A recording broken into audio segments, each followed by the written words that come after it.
In here, guys, peace of Christ to all again. This is part 2 of this movie. And here we will see how the Muslims really, and even Muhammad himself, he tried to fool others. Like, love your neighbors as yourself. This is something Jesus Christ, he said.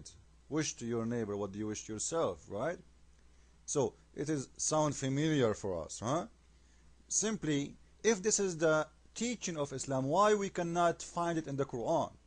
Why Muhammad saying something it's not written in his book? Did you get the idea? If this is something written in the Bible long before Islam, more than 600 years before Muhammad exists even, and if Muhammad he accept this teaching and he is saying to others to do it, why it is not in his Quran? Love to your neighbor what you love to yourself. Show me where it is in the Quran. I challenge any Muslim. This is number one. Number two, do Islam and Muslims wish to their neighbors what they wish to themselves? What a big fat lie. We will never give speeches and we will never do so. If I am a Christian guy, live next to a Muslim man, how Muslim man should treat me according to Islam? I'm not going to speak. I'm not going to give you my own experience about the Middle East. I will show you what the Prophet himself he said, just to show you how hypocrite liars they are. We just heard him in the movie saying, wish to your neighbor what do you wish to yourself. Okay, let us say I am a Muslim and my neighbor is a Christian guy. What Muhammad he said about wishing him something? Let me see. This is Ibn Kathir book. This is tafsir.com. This is an Islamic website, not my website, so nobody can say, you know what, this is not true. This guy is a liar. And even I'm going to post the link next to it. This is Quran, and this is Muhammad explaining his Quran. Chapter 9, verse 29. It says, paying jizya حتى يعطوا الجزية عن يد وهم صاغرون. Paying jizya is a sign of kufr and disgrace. And you will see the Muslims, if you ask anyone about this chapter, Surah 9, verse 29, he will say this is a tax. Just to show you how filthy liars they are. When the Quran say clearly this is not a tax, this is a sign of kufr and disgrace. It's in front of you. This is not me saying that. And to have more understanding of this, let us see what the explanation says. And feel themselves subdued, disgraced, humiliated. Do you see it? So your neighbor should be humiliated.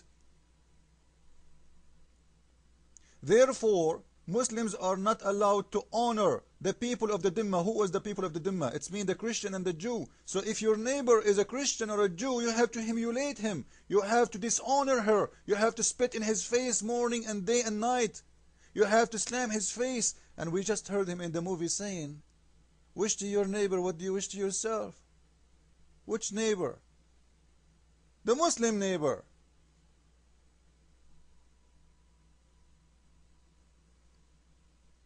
So Muslims should not ever honor the people of the Dhimma or even elevate them above the Muslims. You see?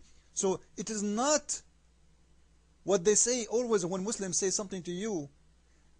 Ask yourself a very easy question. They are talking about me too, or this is only goes for Muslims? As an example, they will show you a verse in the Quran says, if a man killed one man as if he killed all mankind. And they will fool you with it. This is a verse speaking about killing a Muslim.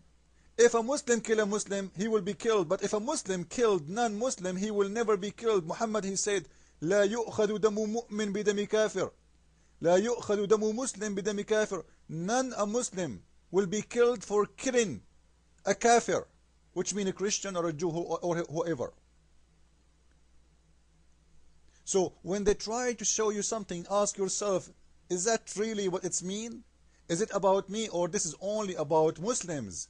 Muslims don't consider you as a human. This is why, because you are not a Muslim, you have to be humiliated. And listen, Muhammad, he said, this is not me saying that. Read with me. Don't initiate the salam to the Jewish and the Christian, and if you meet any of them in the road, force them to the most narrowest alley. Is that how you treat your neighbor? If you see him in the street, you humiliate him, and force them to the most narrow alley. It's about putting him in the sewer line. In the old days, they used to have a narrow canal in for the dirty water, like a septic, like sewer line. So when you see a Christian in the street and you are a Muslim, your duty, you must do that. You must force him to the most narrow alley. You must put him in the sewer line, humiliate him.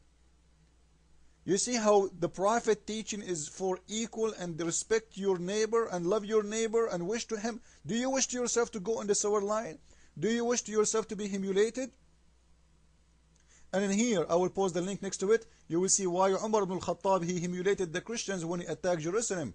The Christians, the women and men, the old men, not the fighters. The fighters are killed already. You can read it all. And this is all in Ibn Kathir, not in my words. It's not me who is saying that. So when Muslims say to us such a word, ask yourself, is that really what it's there? But you know what? I love to expose them. Let us continue in the video and see what they want to say more.